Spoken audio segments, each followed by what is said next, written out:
Hey everybody, it's Mr. S here. I'm just making a video here to explain to you guys how to do the geometric transformation project that is posted right here on Schoology. I'm going to put this video in that. Obviously, that's where you found this video.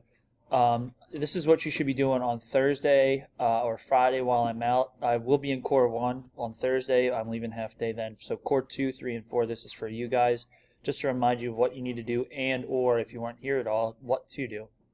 So in this folder, you see two things. The first thing you need to do is this IXL. It didn't take a lot of people too terribly long. I want you to get an 80% or higher on it, just like for Mr. Callion and the other classes that use this. I know a lot of those teachers ask for an 80% or higher.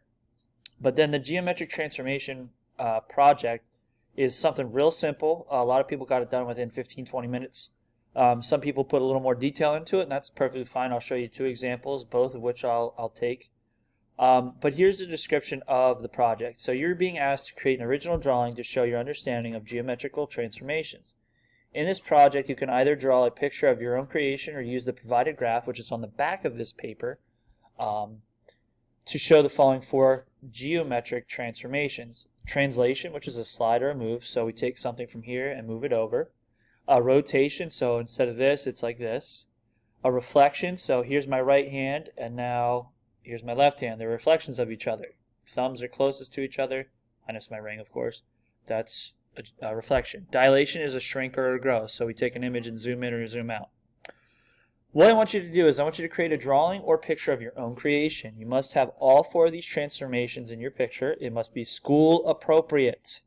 If you turn in something that has some type of inappropriate emoji on it, or you hand drew an emoji that's inappropriate, I know what a lot of those emojis mean, so don't try it. You can create a drawing that shows all four with each clearly labeled, or you can create a graph that shows all four with each clearly labeled. So I made a checklist for you here. You have to do the IXL Geometry Lesson L1. I have that posted on Schoology. You then have to include translation, rotation, reflection, and a growing or shrinking dilation on your graph, and it has to be labeled. If you don't, then you lose points. I've had someone forget to do one of the four, and they got a 9 out of 12. Okay? So I'm going to show you here quickly some examples of what I would accept for this. Here's one that I drew on the grid.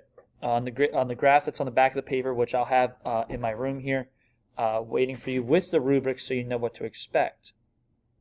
So here you can see at the top part I have two circles. I have a tiny circle within a bigger circle.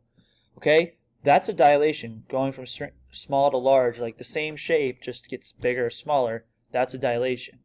What I said then was like, all right, I'll just be silly and I'll take that and I'll rotate it. So it's kind of like an eye. Instead of looking down and to the one corner, it's now looking up to the opposite corner, out over there, right here where the rotation is. Down here at the bottom then, I have a triangle pointing up. Well, then I reflected it so it's pointing down, but then I also moved it over, which is called a translation. So that's how simple you could do it. If you want to, you could also do something extravagant like this. All right? I basically just traced over the graph I just did and then drew this little guy that I don't know what you want to call, monster or whatever. But again, I have the eyes, the circle, little circle within the big circle, so that's a dilation. The one eye is looking down this way, and now it's looking up that way. That's a rotation, okay, and then a dilation within it. And then the teeth are a reflection, one triangle pointing up and then one pointing down, and then I moved it over so I can make the teeth. That's all you have to do. Everything's clearly labeled, and I have all four. Okay, the rubric is basically like you get a 3 out of 3 for translation, 3 out of 3 for rotation, 3 out of 3 for reflection, 3 out of 3 for dilation, as long as you have them all and they're labeled properly. If you miss one or incorrectly label it, you lose a point or two. Okay, that's all I need. All right, try your best, and I will be back Tuesday, and I will help with any questions you might have before you turn it in. Thanks, guys.